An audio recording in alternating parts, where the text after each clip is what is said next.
Hey guys, what's up? I feel like I have done this filming like several times. My dog is literally doing the most right now.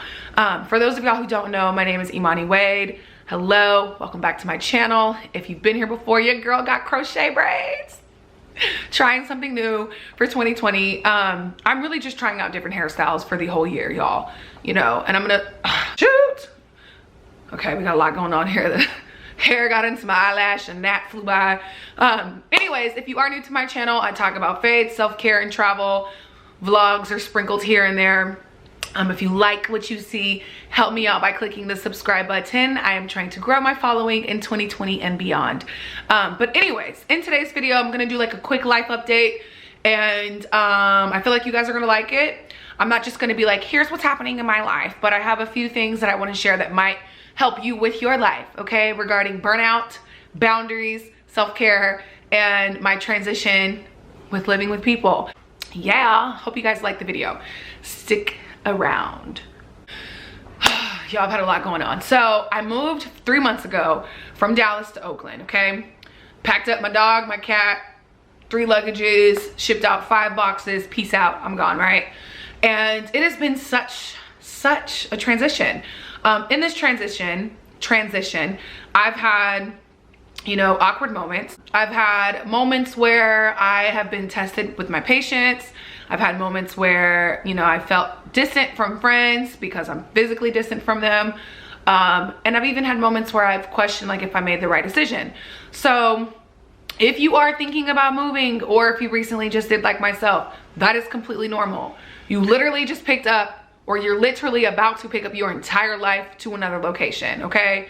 And if you don't have friends and family in that location, it is definitely gonna get lonely sometimes. I mean, I'm such an extrovert person to where like you would think I wouldn't feel this way, but because I am, you know, an extrovert, but I'm also one of those people where it takes a lot for me to just fully trust you. I'm also in a place where I'm like, you know, scanning and screening people to see if they're worthy of my close proximity of a friendship.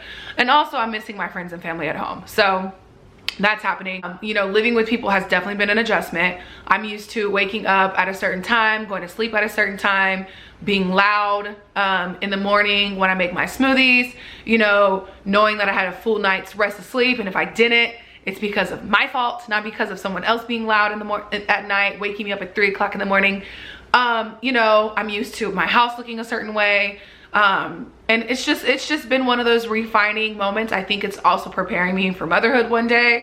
Thankfully, my girl roommate Alexa and I get along really well. And I knew we would. Like, we were texting back and forth, you know, when I lived in Dallas. So that relationship is growing, and I really see purpose in that as well.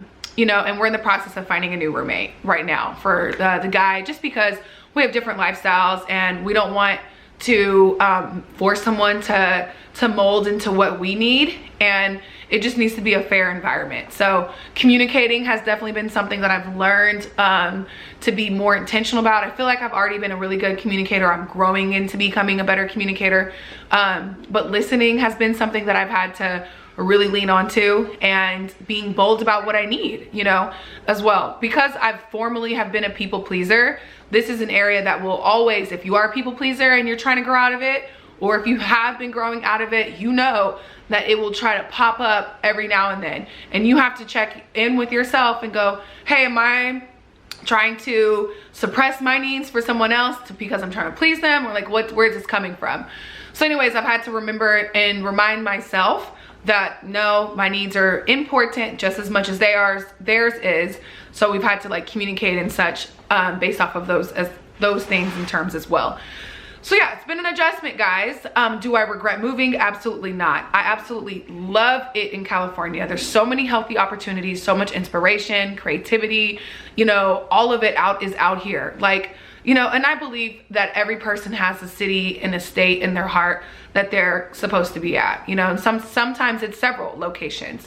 So some people may not be connected or called to move to California. I'm not saying that we all are, but if you feel like that you're supposed to move to California, do it. Like, prayerfully do it. Prayerfully plan and, you know, you know, take the step to do it. So that's just, I don't regret moving at all. I've been the happiest that I've been in a while. I've been losing weight.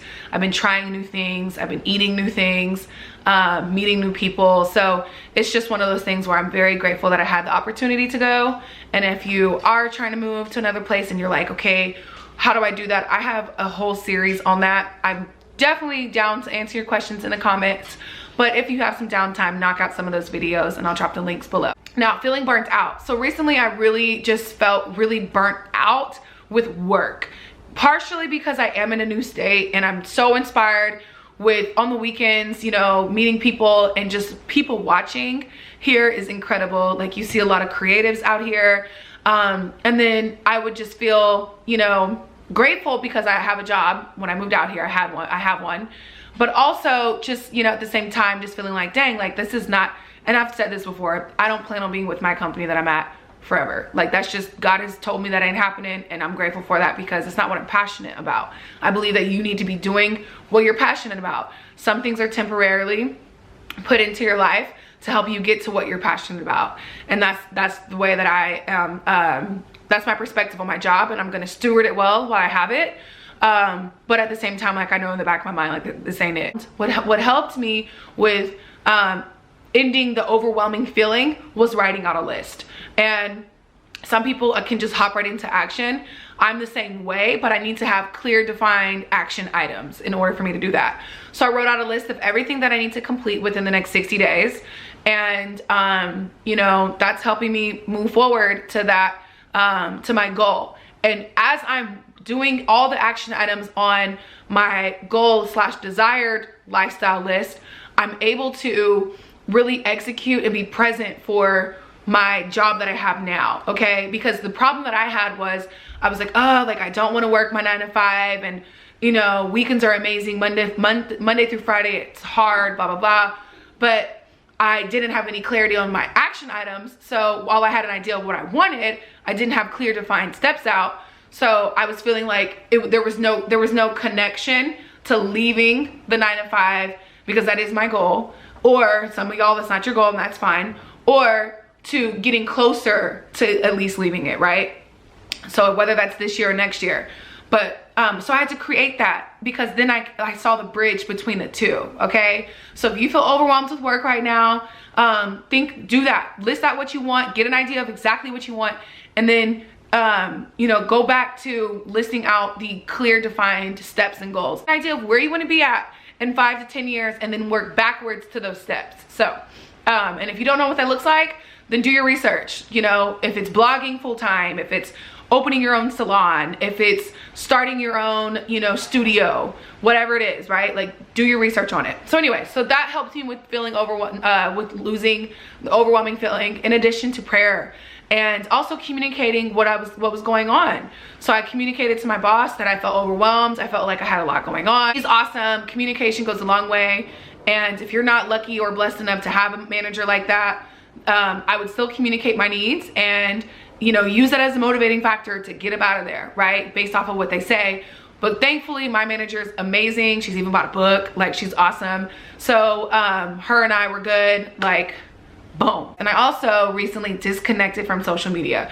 And the reason why I disconnected from social media is because of, you know, the distracting news of the corona cooties. Yes, I believe the corona cooties are a real thing. I believe you need to be cautious. You should already be washing your hands and cleaning your home anyways. You know, as soon as you even walk into the house, you need to be doing that. It's just trifling and ratchet out in these streets as it is.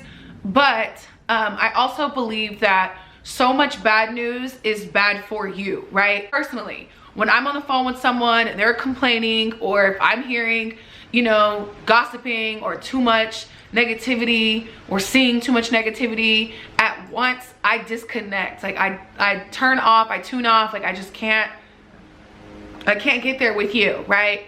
So being on social media and then having people texting me nonstop, guys, about it, I had to get off of social media. I can't tell people to shut up that are my friends and family. As much as I want to sometimes, I can't. It's not nice, it's rude. So I got off of social media. I'm off. I've been off for 2 days now.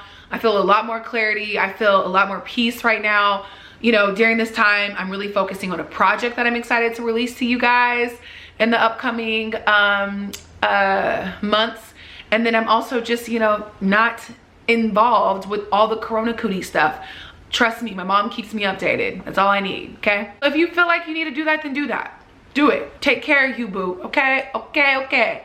The last thing that I want to share and remind you lovely people is that your girl published her book in December of last year. I've been working on breaking up with the bad girl for the past 3 years, and it is finally here. It is a beautiful book. I've had a lot of positive feedback around it, and yeah, I hope that you like it. You know, if you haven't gotten your copy yet, get a copy, get your girl a copy, your sister a copy, your boss a copy, everyone a copy.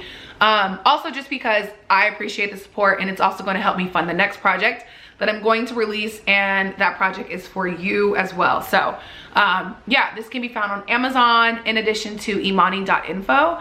If you buy it from my website, then I can actually leave you a message in here. So yes, I'm gonna try to be more intentional with posting once a week. It's like literally has been so hard with feeling overwhelmed and all of the stuff that I just recently encountered with this move. But I am considering doing Wednesday or Thursdays as my upload day. Let me know how that sounds to you guys. If you don't, let me know. I'm just gonna do Wednesday or Thursday as my upload day. But yeah, thank you for watching, and thanks for subscribing. I appreciate it, guys. See you soon.